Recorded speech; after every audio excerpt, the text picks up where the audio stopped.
Hello, I'm Jim Wright. Welcome to this Intervention Central video. Our focus today is on teacher praise, which is a powerful tool that you can use to shape student behaviors in the desired direction. We should start by defining the term. Praise is performance feedback that includes verbal or nonverbal communication of your approval of that student's behavior. Praise is easy to use even in busy classrooms, and it fits into that natural pattern of teacher-student communication. Yet surprisingly, studies indicate that praise is often underused in both general and special education classrooms. I hope that this video can help to change that.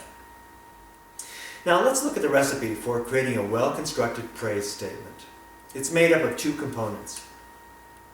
First, praise should contain a specific description of the noteworthy performance or behavior that you want to bring to that student's attention. And second, praise includes some kind of signal of approval. Here are some examples of appropriate praise statements. John, you worked steadily on this assignment for the entire period. Nice job. Or, I want to congratulate this class for using your conversation voices when you worked in your groups. Or, thanks for helping Rick get started on his assignment, Alicia. I really appreciate it. Praise can be tailored to fit the circumstances of your classroom. For instance, you'll notice in the examples we just looked at that praise can start with a behavioral statement or the signal of approval. It's just as effective either way. You can even use nonverbal signals to praise, like this. Jamie, I can see that you took time to get your work materials organized before starting your assignment. So a thumbs up or other positive unspoken signal can be an effective way to convey your approval. Now that we've talked about how to structure your praise, it's worth asking the question, why is it that praise is so effective? First, praise allows you to highlight for your students those aspects of behavioral performance that are most likely to result in success. It's almost as if you're laying down markers on a trail for the student to follow. The starting point on that trail is where the student's behaviors are now. The goal is where you want those behaviors eventually to be. You then use praise statements as trail markers to guide that student toward that desired behavior.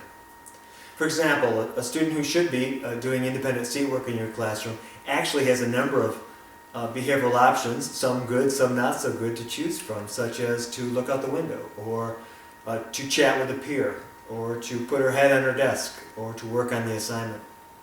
As the teacher walks by, the teacher says to the student, Carrie, I can see that you're focused and putting your full effort into the assignment. Excellent. By praising the desired student behavior, the teacher has positively reinforced it, while also lessening the likelihood that the student will engage in off-task behaviors. Again, laying down those trail markers. So praise is a very effective tool for shaping student behaviors in the desired direction. A second advantage of praise is that it motivates. When you have a student who's reluctant to complete difficult classwork, for example, praise can be one method to energize that learner. Praise also offers a final advantage. It can strengthen teacher-student connections. In classrooms where praise is used frequently, for example, students tend to perceive the instructional environment as positive, and the teacher as someone who knows and values them. And what can be better than that? And here's a last important tip. When using praise, try not to make global statements praising the student's abilities or intelligence. The problem with this more general praise, sometimes called ability praise, is that the student may react negatively because they're anxious about maintaining the high standard that praise implies. Check out this example of the kind of ability praise you're going to want to avoid. Sarah, this composition is extremely well written. You are a natural writer. See how this statement suggests that the student's success is sort of a gift? Anxious students in particular can shut down or avoid work in response to ability praise. There's always that danger. So instead of praising a student's global ability, use process praise. With process praise, you frame your praise to draw attention to those specific behaviors, steps, or processes that ensure student success. Here's an example. Super job, Gina. You got full credit on the math test because you were careful to show your work on every problem.